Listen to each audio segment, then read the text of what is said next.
NFL bust are just people. Dudes with talent to play a game but have lived a full life before you ever heard of them. And once you do hear about them, you gotta remember they're living a completely different life. One separate from the one you see on social media or back in the day, just what you saw in media in general. When I shifted this channel from gaming to the what happened to style of videos, I wanted to take a deeper look at some of the set in stone NFL narratives. I wanted to take a look at the player before they became this mythological figure and offer up a different perspective. A human perspective. What happened to Jamarcus Russel was one of my earliest videos that really popped back in 2017. We're talking a guy generally accepted as one of the biggest NFL busts of all time, to the point where today he's become a meme or maybe even an urban legend. But have you ever stopped to ask yourself, how does a dude get all the way to the NFL as the #1 overall pick and then just suddenly lose his ability, his desire, and his will to play the game that he's played since he was a kid? Well, Jamarcus recently dropped an open letter with Players Tribune. These dudes drop great content with players really telling their stories in their own words. And as good as I try to be in presenting these dudes' stories, nobody can tell your story like you can, assuming you're willing to be honest. Today I'm gonna pull out some of the best stories from this letter. Some of the stories that give us further insight into Jamarcus's world, his early encounter with an extremely addictive substance, and how during a time where it seemed like everything was going this dude's way, behind the scenes, his life as he knew it was falling apart. So you wanna see how a college football star can become an NFL bust? Cool then, y'all know what to do. Chew the Wayne. No quitter, 'cause I'ma go get her. So the story that kind of sets the pace for Jamarcus's entire career is one that takes place when he was only 14 years old. So Jamarcus is at the park playing football with some more kids around his age. There were some older cats who would be around as well. They'd be sitting at a cooler shooting dice and drinking beers. This was a normal occurrence, but Jamarcus noticed one thing changed slowly over time. The beers the older guys were drinking slowly turned into sodas. They didn't really mean anything to Jamarcus at the time, it's just something he's noticing. He would later learn that the reason the older guys started drinking sodas, they had started to partake in sipping drink or syrup or lean, codeine. It's well known enough today that everybody watching this has heard at least one of those names, if not all of them. It was popularized originally by Houston rap artists and also my favorite rapper of all time, Wayne. Chew the Wayne. It is a dangerous and highly addictive substance that has led to loss of life. So if you're not already familiar with the inner workings of that, I would advise you stay away from it. That said, it is a way of life and culture for some people, especially in this region where I lived my entire life, the South. Things was no different in another part of the South, Mobile, Alabama, where Jamarcus grew up. And according to his story, he kind of witnessed the birth of it right there in Mobile, right in front of his eyes. So then one day, right, Jamarcus is hot, sweaty, he outside playing football. So he decides he want to grab a drink from the cooler. Now keep in mind, he knows all these older guys, and all those guys knew and respected his family. So Jamarcus felt comfortable. For him, there was no reason to feel leery about what might be in the cooler. Now, like I stated, it goes by many names, but Jamarcus calls it drink in the letter, so that's how we're gonna refer to it for the rest of this video. So they'll usually mix the drink with a sugary soda. Could be Sprite, or like in this case, it could be a pineapple orange Faygo. So when Jamarcus walk over, hot, sweaty, tired, 14-year-old kid, you see this ice cold pineapple orange Faygo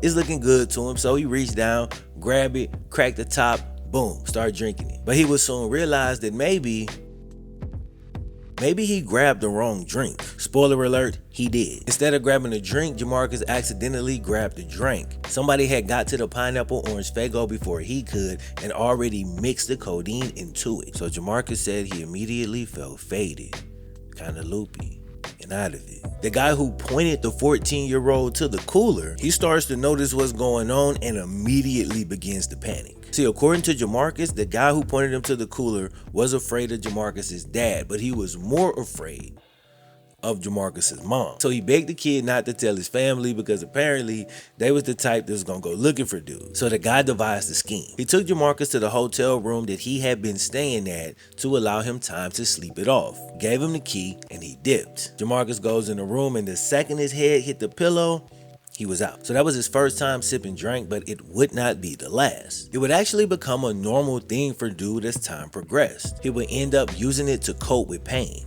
both physical and emotional. Let's start with the physical. During his time at LSU, Jamarcus dislocated his shoulder in the SEC championship game. He also had shredded ligaments in his throwing hand, and dude was dealing with a lot of pain. Playing through it was one thing, but sitting in class and trying to pay attention while juggling extreme pain, Jamarcus says it was next to impossible. So the team doctors gave him some pills, but Jamarcus says he hated the way they made him feel. He never liked taking pills. He kind of had his own way to deal with these things. So one day he made a decision to just take a whole cup of drink to class with him. Not drink it before he went to class, take it physically to class, sit up in class with a styrofoam cup full of syrup. Now, Jamarcus swore that it was indistinguishable from just a regular soda that you would get from the cafeteria. But apparently not everybody was fooled, because word got back to the coaches. All this stuff is water under the bridge now, but it is wild. Like, Jamarcus Russel was one of the biggest stars in college football at this time.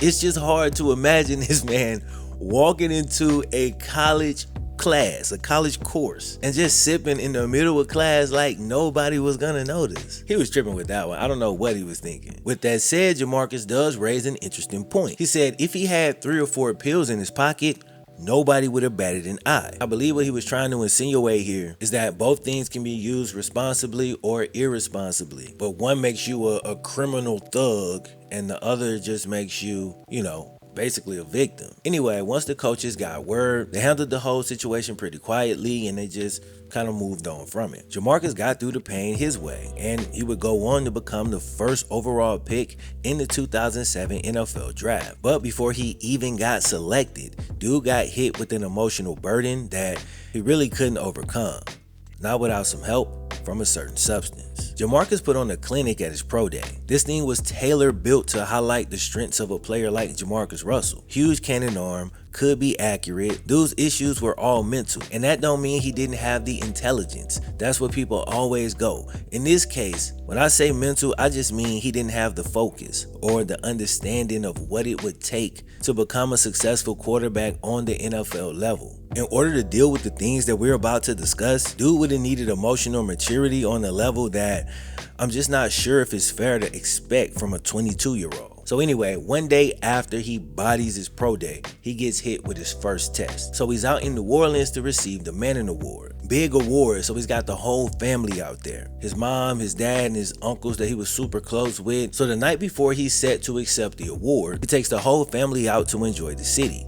They're from Mobile, and New Orleans is a great tourist city. But one of his uncles named Marcus decides to stay back at the hotel. Okay, so even though it's his uncle, Marcus is actually more like a brother to Jamarcus. He credits his uncle Marcus with getting him into football in the first place. He'd take him to the park every day. He spent time with him. Now, Marcus had some issues with alcohol, but at this point, the family thought, he had it under control. So Marcus stays at the room, and Jamarcus and the rest of the family, they go out on the town, enjoy themselves. The very next morning, Jamarcus wakes up to his mom banging on the door of his hotel room. She's in a real panic and he's asking, "Mom, what's wrong?" She gets it out. Marcus isn't breathing. So Jamarcus takes off, he runs to his uncle's room, and there he finds his uncle/big brother laid out on the floor. At this point, there's other family members in the room as well, and they all thought that Marcus had passed on. They thought he was gone. So we just woke up. This is all of a sudden out the blue. Everybody's crying. It's a bit of panic in the room as you would expect. Boom, out of nowhere, Marcus pops up and he just starts screaming, "I rebuke you. I rebuke you." Dude was trembling and staring off into space. He didn't even recognize Jamarcus and the rest of the family. He was having a breakdown. When the police and the EMT and everybody gets to the room, it takes forever. It takes a miracle, basically, for them to get him onto the gurney and get him to the hospital. He's screaming something about not signing his soul over to Satan. I mean, he's really having an episode, Eventually, they get him to the hospital, and it's a kind, sweet, older black lady just kind of gently touches his arm. He calms down. They give him a shot, get him sedated. But Jamarcus says the image of his uncle/big brother, a dude who he's always grown up, looking up to, just being strapped to a damn table, and just shaking, just nonstop shaking. He said that image was burned into his brain. Later that same day, Jamarcus received the Manning Award. It didn't feel anything like he expected, but he just tried to muster up a smile for the camera. Jamarcus says his uncle was never the same again after that episode, so essentially, he lost him that night. Hard to imagine something so unbelievably tragic being sandwiched between two of the best moments of your life. Jamarcus says this was weighing heavy on his heart, and it's one of the reasons he didn't smile one time on draft night. You ever wonder how somebody could self-sabotage so badly? Maybe that's what happens when all your greatest successes coincide with your greatest losses. Uncle Marcus wasn't the only one. In 2009, Jamarcus Russel was coming off his best season as a pro, and there was some hope that he could build on that. But once again, before the year could even start, dude got hit with yet another blow. Another two, to be exact. In April of 2009, he lost his Uncle Ray to heart failure. A few months later in July, he lost his other Uncle Mike to a heart attack. At this point, his Uncle Marcus was still alive, but he was so bad off that he couldn't even attend the funerals. This essentially and unsurprisingly threw Jamarcus into a deep depression. The man loved his family, bro. They were real close, so at this point, he was losing everyone who meant everything to him. So he turned to an old friend. He says at that point, he was just pouring up every day for that whole summer. He didn't work out, he didn't study, he couldn't even function. He just wanted to numb out this emotional pain the only way he knew how. And yeah, this is why he gained so much weight. So just for a quick second, I want you to put yourself in Jamarcus's shoes. Imagine losing three of the closest people to you, falling into a depression on top of not playing well. He already wasn't playing well, but for the reason that you gained the weight to be directly tied to the loss of three of the closest people to you, and then people make fun of you for gaining the weight.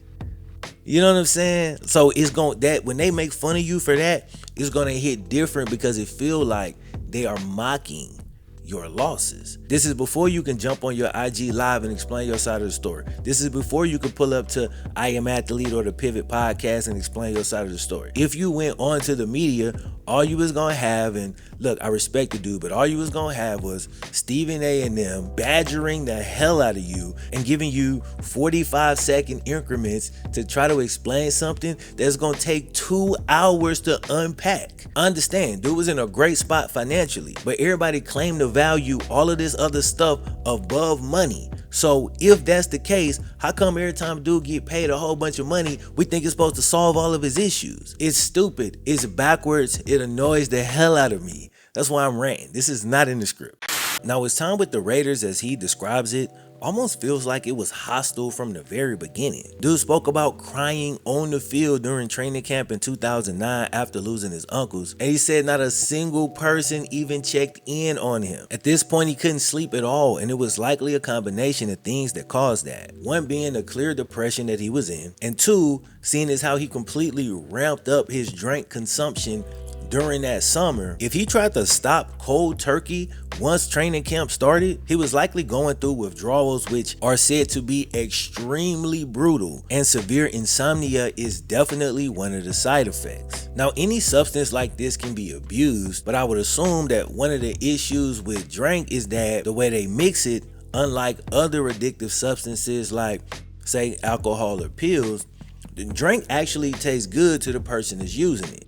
So something that tastes good and is highly addictive and dangerous, you feel what I'm saying? That's a slippery slope. He says he went to the team doctor, but they ain't do nothing but offer him more pills, which he took. But unfortunately for Jamarcus, those still would not help him to sleep. He even spoke about practicing after being awake for over 24 hours due to his extreme insomnia. And you can imagine not just the physical exhaustion, but if any of y'all like me, bro, once it get late and I've been up for 15, 16, 17, 18 hours, my processing speed start to slow the hell down. So imagine being up for 24 hours and then going on an NFL practice field and trying to process the quarterback position. Impossible. Now, Jamarcus goes on to talk about how the coaches spoke to him, and it was very disrespectful. Like, they was basically trying to get a rise out of him for an excuse to kick him off the team. Or at least that's how he felt, and he says he's been cursed out plenty of times in high school and college. He said Jimbo Fisher cursed him out every day in college, but he also took time to coach him and talk to him so he could respect Jimbo and would run through a wall for him till this day. And I'm really glad he put that in there, distinguishing between hard coaching and a dude just being a jerk or an a-hole, you feel me? He said his NFL coaches didn't care about him at all, and they talked to him like he wasn't even a human being. Bro, this part is so damn good. I'm gonna read this excerpt directly from the article. Check this out. So Jamarcus says, talking about being cursed out, I can tell when somebody's saying it with a little extra. There's MF in somebody and there's MF in somebody. You feel me? That MF sounded like a different word to me. I said, excuse me, sir. I'm not trying to be funny or anything, but watch how you talking to me. My mom and dad don't even talk to me like that. I never lost this much in my life. I'm just as mad as anybody. Either you can talk to me with respect, like I know a player and coach should, or we can sit here and just bitch and MF each other all day. It don't make a difference to me. The coach didn't say a word. He starts playing the film again, and now he got a little smirk on his face, and he starts talking like, all right, J-Rock, I like your footwork here. I'm sitting there for 5-10 minutes, not saying a word. You could have heard a pin drop in there. Then, I don't know why, but I couldn't take it anymore. Everybody got a breaking point. I stood straight up and boom! I hit that goddamn table like Tyson or some shit, like a bomb went off. I pointed at him and said, now bitch, that's how you talk to me from now on. I haven't started a football game since. That's good. Like, that's so good. That was so well written.